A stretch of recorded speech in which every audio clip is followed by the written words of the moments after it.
அதிமுகவை சின்னாபின்னமாக்குவதற்காக ஓபிஎஸும் டிடிவி தினகரனும் சேர்ந்து நாடகம் ஆடுவதாக தேனி மக்களவை தொகுதி திமுக வேட்பாளர் தங்க தமிழ்செல்வன் குற்றம் சாட்டியிருக்கிறார். மதுரை மாவட்டம் உசிலம்பட்டி அருகே செல்லம்பட்டி ஒன்றியத்திற்கு உட்பட்ட கிராமங்களில் தீவிர வாக்கு சேகரிப்பில் ஈடுபட்ட அவர் மக்களை குழப்புவதற்காகவே இந்த இருவரும் தேர்தலில் நிற்பதாக விமர்சித்தார். மக்களை குழப்புவதற்காக அதிமுகவை சின்னாபின்னமாக்குறதுக்காக பின்ன பன்னீரும் தினகரனும் சேர்ந்து நாடகம் ஆடுறாங்க. இந்த தேர்தல் சரியான தீர்ப்பை அதிமுகவோடு கூட்டணி வைக்கக்கூடாது என பாஜக தரப்பில் அச்சுறுத்தல் வந்ததாக பிரேமலதா விஜயகாந்த் சொன்னது உண்மைதான் என மத்திய சென்னை தொகுதி தேமுதிக வேட்பாளர் பார்த்தசாரதி தெரிவித்திருக்கிறார். சென்னை சேத்துப்பட்டு பகுதியில் கூட்டணி கட்சியினரோடு சென்று தேர்தல் பரப்புரை மேற்கொண்ட அவருக்கு ஆளுயர மாலை சால்வை அணிவித்தும் பெண்கள் ஆரத்தி எடுத்தும் வரவேற்றனர்.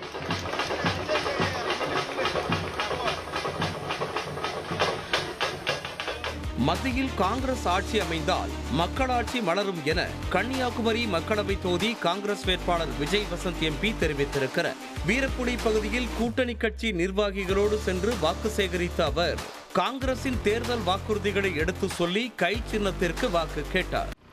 நம்மளுடைய காங்கிரஸ் ஆட்சி அமைந்தால் மக்களாட்சி வரும், நம்மளுடைய கவலைகள் எல்லாம் மறையும், மறந்ததில் கை சின்னத்தில் ஓட்டு போட்டுருங்க. சரிங்களா? ராணிப்பேட்டை மாவட்டம் அரக்கோணம் ரயில் நிலைய சந்திப்பில் பாமக வேட்பாளர் வழக்கறிஞர் கே பாலு தீவிர வாக்கு சேகரிப்பில் ஈடுபட்டார். மின்சார ரயிலில் ஏறி பயணிகளிடம் வாக்கு சேகரித்த அவர் ரயில் நிலைய வாசலில் நின்றபடி பயணிகளிடம் துண்டு பிரசுரங்களை விநியோகித்தார்.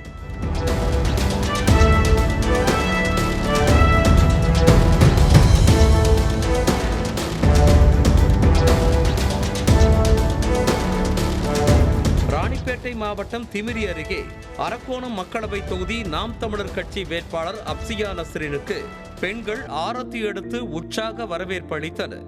ஆற்காடு சட்டமன்ற தொகுதிக்கு உட்பட்ட திமிரி, பரதராமி, கனியனூர் பகுதிகளில் வாக்கு சேகரிப்பில் ஈடுபட்ட நஸ்ரினுக்கு பெண்கள் ஆரத்தி எடுத்து நெற்றியில் திலகமிட்டு வரவேற்றனர்.